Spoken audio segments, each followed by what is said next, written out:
Yo, yo, yo, yo, yo, mambo vipi, kama kawa kwenye free talk show. Leo tupo na mgeni, we got a special guest today. You know what I'm saying? Miss CDot, all the way from CDot King, all the way from Oakland, California. You know what I'm saying? She's a hip hop artist, and she been doing this, man. She's deep, man. I got connected through this guy named Charles. It's my brother from another mother. We came from, we both came from Ilala, so he connected me with her and came to find out, man, she's fire. So y'all finna find out for yourself. Look in the mirror, what do I see? I see a queen, made for greater things, stuck up in this matrix, programming so basic. Got me siding up with Satan, evil we've earned to face it. We got the Most High looking down, disappointed in his creation. Am I wrong? Am I jaded? So CDot King, how you been? How you doing? I've been doing amazing. Oh man, I mean, so much going on. I got a lot of connections happening. You guys are definitely one. I'm excited to be on the show for sure. Yeah. You're welcome. You're welcome. How's the weather in Oakland right now? Oh, it's beautiful. It's beautiful. Okay. You hear the birds chirping. It's nice. Yeah, it's one of those. Today I didn't get too much outside time. Right. I've been inside working. I know yesterday was really nice, and even today I hear the birds chirping and everything. Oh, that's I'm beautiful. in the shadows with it. I'm like in a cave the way it is. Right. It's set up that way, you know. Right, Everybody can't find me. All right. So for people, I got a door behind a door.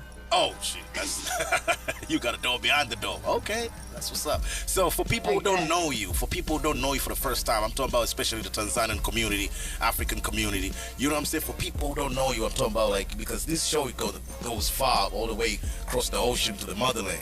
So for people who don't know you, don't know CDot King. Who is CDot King?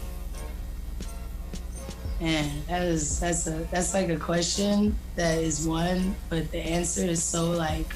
I know. I am a peacemaker. First off, I was even labeled that as a child in New York, breaking up fights with kids that are like way older than me. Okay. And then at the same time, yes, music is me. Music is my expression. So in that, however you express yourself, whether it be like how someone can express through anger, so it could be expressed through singing or through humming or whatever, it still becomes a big part of them. It's like how you express yourself is who you are in a sense. So music is definitely the big chunk of it. Yeah, lyrics, love lyrics, poetry, life. On and on. So when did you start doing when did you start doing music? Like when did you realize you got the talent, and walk me through your journey of how you started this. Ever since I was very young, I was just into it. I would walk around with my little karaoke machine, tape player, and would sing. Was it "You Are Not Alone"? Right. "You're Not Alone" and "Man in the Mirror." Michael Jackson was a big, deal for me. Oh yeah. But then actually in the industry part of it, since I was like 16 years old, I was 16 when I had my first studio session. And then I was around 16, 17 when one of my main influences and mentors, Chuck Lounge, he kind of took me under his wing and taught me basically all he knows. That's why I could do a lot of what I do today. So, yeah, music has been there. How was the feeling the first time going to the studio, hearing yourself recording? Tell me the feeling. How did you feel? It was mixed emotion. Oh yeah. Yeah, because it was parts of it where I was like, yes, I could see, I could see so much in it. Right. But then, because I was an R&B singer before I was a hip hop artist, and even then I was young, so my singing voice hadn't really got to a point. Right. So I was hitting notes like, oh, like those were you were doing your peaches and stuff. the song itself, you know, it was good. Like I could hear the texture in my voice and and all that, but it was just those ad libs and playing around it. I hated hearing it, and so in that it just made me want to be better. So in that. Oh, okay. So do you play any instruments? Like, you know, do you play guitar? Do you play, you know, piano? Like, you know, what type of instruments you play? Or you just, you know, recording like? When it comes to instruments, I haven't like mastered an instrument or anything yet. You see this guitar? I don't know if you can see it. Right. Yeah, you can see it. But yeah, I want to definitely learn that first. That's the one that's calling me the most. Oh yeah, go for it, man. Like go for it, because one of the things that I feel like I'm supposed to do right now is learn the guitar and, you know, just master it. My friend, shout out to Jacob. He's the one who put me on guitar back in the days, but I couldn't listen. Like, you know, I was like, man, I need to record. You know, I was hungry. Like, I need to record some song. But right now, I'm more transitioned to the production line. So I feel like I'm gonna based on, you know, I really need to learn some instruments too. So CDot, tell me your background. Like, where were you born? Which school did you go? Like, you know, yourself, like your life back in the days. Like, well, I was born in Harlem, New York. I was born in the same city as hip hop. Okay. And shout out to Harlem. 88. So yeah, a lot of people wouldn't think, like, guess my age usually, and honestly, like the whole idea of like a woman not telling your age is, I feel like we should hold it like a badge of honor that they still think I'm 25, and yeah, it's like I can have fun with the young, and I can, you know, sip tea and. It's the society. The society's like that, right? Your age, you gotta protect your age like you like money. You know what I'm saying? Because people, they got too judgmental. Like, you too old. Like, shit, you look young. It's all a mind thing. It's a mind thing. It's not. The idea of old doesn't make sense to me, because people, every time someone says that to me, I ask them if they'd rather die young.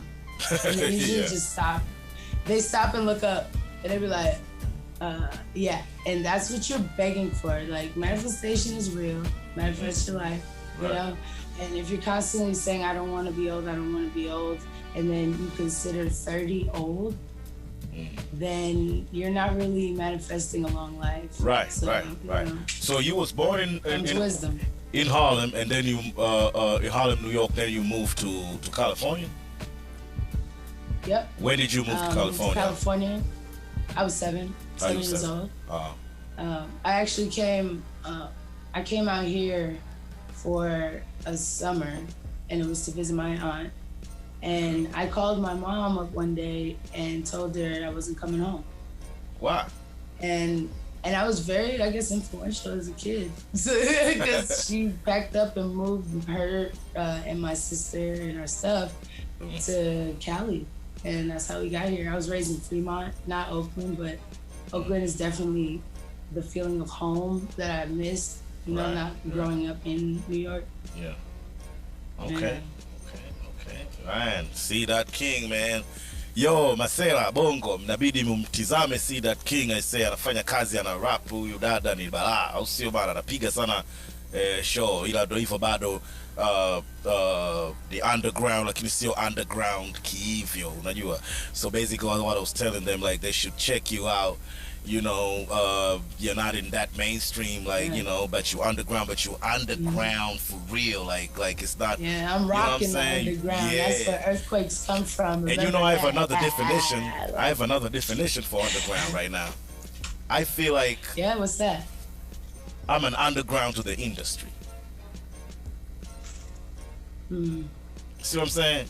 Like, the industry don't know me, but everybody else do, and that's cool, because that's a small world. I'm not underground for myself. I'm not underground for myself, because I am my own industry. Right. You see what I'm saying? So. Exactly. Yes. Yeah. So. Yeah, definitely. I've always liked the idea of underground, especially once I learned what the mainstream was like, you know, all about. It's very clouded in there. Right. It's a beautiful place to have a platform, and if given, I would definitely, you know, take it, because I know it's for me. But you know, it's always been the idea of, like, just connecting with the people. Right. And when you're underground, you're big, you're popping, but you have the ability to still like reach out and touch. Right. Whereas like you get to a certain extent and people are passing out or, you know, crying, you can't even keep their composure when this is really somebody you could have had a great conversation with, you know? I feel bad for Michael Jackson. Yeah. So you smoke? I see you drinking water. So you smoke, you drink, like, you know, what type of artists? Like, you know, like I drink, because I know a lot of artists, they have to smoke. They have to smoke. Weed. Okay. Yeah, I smoke weed. Weed kind of like gives me that calm because a lot of times the ball, when it's rolling, You be on your creative space, huh? Yeah, I'm just going. And so when it's that time and I know I should relax, that's that thing where it's like it helps me relax. As far as the creativity goes, I wouldn't say it just helps me all around with the creativity. It doesn't hurt it. Yeah. You know, but I don't feel I need it to be creative. Right. Because you was born with it already. But yeah, you know, exactly. But just to have that relaxation, maybe that might allow the like it triggers your energy more, like it's sharpening off your knife, you know what I'm saying? Like that's how I took it weed for me. It's gotta be the right weed though. I know, man. If you smoke that cuckoo you be shit, sitting there like this, like yeah, I know, man. Shit. Sometimes you be sitting there talking about I'm bored. Like I remember last time I smoked this weed, man. I almost went cuckoo, man, because I feel like I smoked this weed maybe with the devil. You know what I'm saying? I think that was the devil's weed. You know what I'm saying? So that shit was crazy, man. I ended up throwing up. Around, so you're probably right. Shit. So I don't even smoke right now, like because of the work that I'm doing. You know what I'm saying? Got to do the drug test all the time, man. So shit, I'm sober. But people, they don't, you know, I went to Africa. I was in Africa like last year. Came back on January. So when everybody that I met in Africa, they see with me with the dreadlocks and all that, everybody like, you know, you got some weed, man. They gave me a lot of weed. That was blessed with a lot of weed. But I told them, man, like the man, right? You know what I'm saying? Yeah, I got blessed with a lot of weed. I'm telling them, man, I don't smoke. They be like, man, why you doing? That's why I come in. See, you just invite me, and then I'll go blowing all the weed over there. Might get triple the weed, man. I'm telling you, and the weed over there is real. I'm telling you, real weed. It doesn't come from the. I need to know what real is. I'm here in the Bay. I'm in Oakland. This is the weed that I done seen. That's the scientific weed. Nobody knows. Yeah, that's the scientific. That I've seen, like. I know.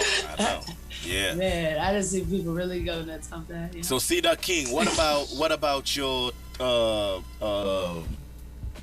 tell me about your musical expansion. Like how many collabs have you done like with artists? Like tell me what's going on, what's cooking right now, like what you up to in the music scene. Right now, okay, for sure. So we definitely got to do something. Of course, that's our business. That's me and you. Yeah. That's me and you right there. Okay.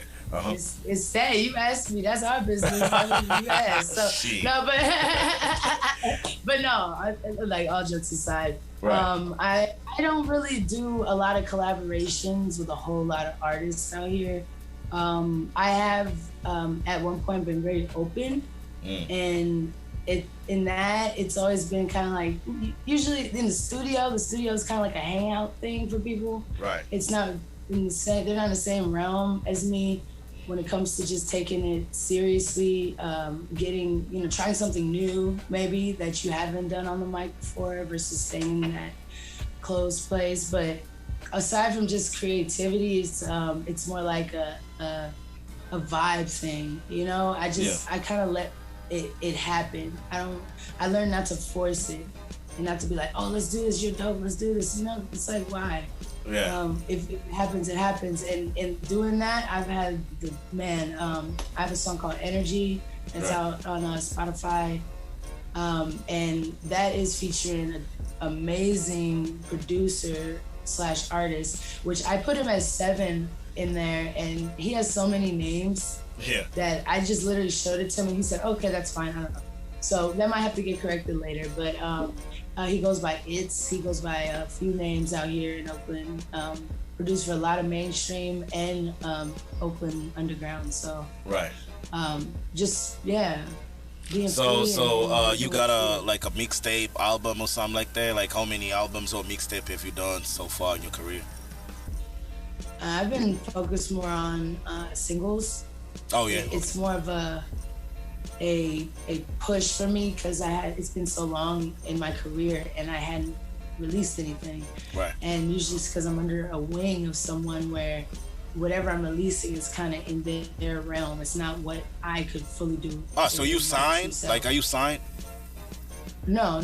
But it's like a family thing type of. No, this is past. This is just things I've learned from. You know. I don't do that anymore. So right now you kind of like on your own, like you independent right now. Independent.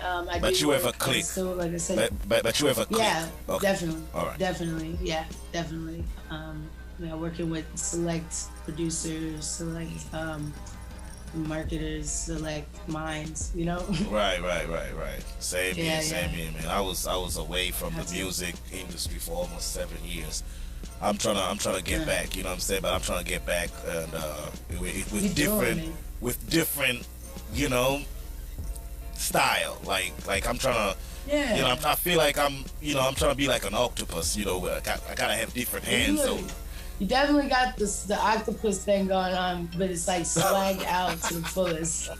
Like it's a swagged out fucking octopus. Right, you know what I'm saying? You grabbing them all by the limbs, man. Yeah, you got all the arms. So we got the podcast going on. We got the music going on. I love your hair though. Like, appreciate your hair is Thank everything. you. Thank you. You know, yes. like I told you, this is the crown right here. This is not my hair. This is the crown, man. You know what I mean? You must have got a call earlier. The antennas are still up. You know? Oh yeah, of course. Yeah, you know. I'm on some serious. I'm on some serious mode, man. We serious, man. That's why we giving people free talk. Like, you know what I'm saying? Like, just say it. Like, this is not something like. Just say it. Say it, man. Like, free talk. Freedom talk. Of speech. Freedom of speech. We're gonna bring it back. You know what I'm saying? We're bringing it back to freedom of speech. And this is not even your regular freedom of speech. But we gotta have some manners, right. too, you know what I'm saying? Because that's why people. Well, for sure ain't my regular freedom of speech. People don't listen too much. So. Right. You feel me? This was great. It's amazing. So what kind of artists like they influence you? I know back in the days you had Michael Jackson. That's what you say. But tell me the hip hop artists that really like influence your music and your pen and you know everything. Just you can ask me, I can tell you like shit, like Tupac Shakur. Yeah. For sure. Definitely, you know what I'm saying? That's why I learned how to sag through Tupac. You got like a lot of hip hop artists from here in America. When I was in Africa, you know what I'm saying? Like every hip hop heads in the world. This, you know what I'm saying? Tupac, Biggie, Nas, Jay-Z, a lot of them, man. A lot of them, like from the Crews, from the 3-6 Mafia in the South, all the way to NWA, to Cypress Hill, you know, those type of shit. So tell me about you. Yeah. For me, I didn't really get into hip hop until I was older. It was introduced later, actually. A lot of people don't know that. I grew up listening to Temptations, BB and CC. I could keep listening, but then moving on, once I started listening to music that was of my choice, I actually started listening to more pop. I was a big NSYNC fan. I listened to all the pop music, the Christina Aguilera when she was out there, Genie and So you were Strawberry back in the days. Like there was a time you passed through the Strawberry, you know, vanilla, strawberry and vanilla type of, before you came to the barbecue. Sweet. Before you came to the real barbecue. Okay. You feel me? Yeah, I got you. Yeah, we have to pass through that. And rock too. I was a big listening to rock and all types of like, you know, the pop. Right. I don't want to say pop rock. I didn't even think about that. but you know what I mean. Stacy's mom has got it going on. You feel me? Yeah. I feel if you don't know, look it up. Right. So it's a good one. Still, I need to know. So what made you transit from that kind of music to hip hop? That's what I want to know. Like, what? Tell me the was you going through something? No. Look, You know, who hurt you? No. yeah. Maybe he was going through something. I That's did. why. I grew up in the suburbs, and so it was more suburb in Fremont. So in that, I just wasn't surrounded by a lot of hip hop heads to be really indulged in that culture. Right. So it actually was two girls that came to visit a neighbor of mine who me and my sister would go and be at her house, and Tanisha and Brianna, and they came from Washington, and they were the first close like encounter of straight urban, I want to say ratchet, because for sure they was on the ratchet, and I was scratching my head like, what is this? They came from Washington. Where they at right now? I don't know, probably in Washington. But Tanisha and Brianna, you introduced me to ratchet. Thank you. Cause they was very like, you gotta wear your hair like this. Okay. You gotta take them off. Like I'm like, huh? Like you want me to act like you? Like okay. It's all love. It's all love. It's Tanisha and Brianna, you know, she's whatever you are, like me to it. Yep. It was Missy Elliott. Get your freak on. 1 Minute Man. It was around the same time. Get your freak on. Get That your was freak one. on. Okay. That was the one. Get your freak on, and 1 Minute Man came. Right. Okay, yep. So right now as we speak, like what mainstream artists that you like in hip hop? Right now. Oh, I want to say too, Tupac was definitely an influence when I was younger though. He definitely creeped up in there. Right. And, yeah. But as far as right now, I'm trying to stay open to new music. And I'm bad at like names when I do discover it, so I gotta really start paying attention to that. But you don't listen to other people's music? You don't listen at all? No, I do. No, I do. But, I'm really bad at catching the name because it plays, and I'm not focused in on the screen. So you don't. You don't. So basically, like you don't fuck with this artist like. I mean, you fuck with the no. Like I love the songs. I need to write it down. Okay, so you know Lil Baby, The Baby, you know these artists. Oh yeah. The Baby. Those artists, The Baby, I love. J. Cole, The Baby go crazy. That's like my ratchet side. If I was to say I had a ratchet side, it's not the female ratchet, it's the baby ratchet. I be saying it. That's what turns me up. So I understand it's a ratchet to each other. Right. Yeah. Because I be feeling it. Yeah. Okay, so that's CDot King right there. We're gonna take a break and then we'll be back.